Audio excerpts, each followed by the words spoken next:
Natandaan niyo pa ba yan mga Ka-Lods TV? Yung inaantay niyong hanggang maupod yung lapis niyo. Na kapag naubos na, yung babalik na rin nyo, pwede pang gamitin yung kabila. Mga batang 90s nakaka-relate yan. Kasi hanggang pwede pa isulat, ginagamit pa din. Tsaka dati mga lapis matitibay kahit ilang beses mong gamitin, pwede pa din. Ngayon yata yung mga estudyante, madalang na lang na nagawin yan Kasi konting tasa mo lang, sira agad yung lapis. Tsaka, parang ayaw na din ng mga estudyante na gamitin pag ganyan na. Sobrang late na tayo noon. Basta pwede pang ipansulat, gagamitin natin. Dati hindi paramihan ng lapis Isang lapis mo lang pwede na.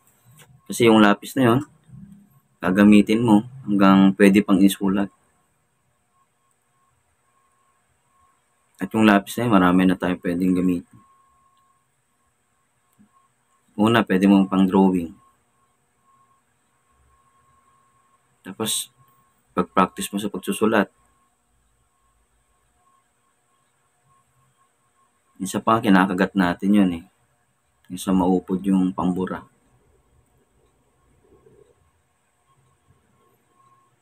Tapos dati natatandaan ko, kinokolekta ko yun. Pag may mga nakikita akong hindi na ginagamit ng kaklase ko, niipon-ipon ko yun. Yun ang gagamitin kong pangguhit. Kasi mahilig din ako magguhit-guhit dati. At sa sketchpad pa pwede magguhit dati. Tapos dati, pag may isang lapis, katuwang-tuwa ka na. Kasi, kumbaga, tatagal na siya Tayo naman nun, hanggang pwede pa siyang gamitin, na pansulat, isusulat natin siya. Hindi ko lang po alam kung may gumagamit pa din ng ganyan, yung inaantay nilang hanggang kasing laki lang ng daliri, yung pansusulat na lapis. Kasi ngayon, pag medyo maikli na siya, nahihirap na rin ako pansulat. Pero tayo noon, tiyagaan lang. Kayang-kaya natin pansulat.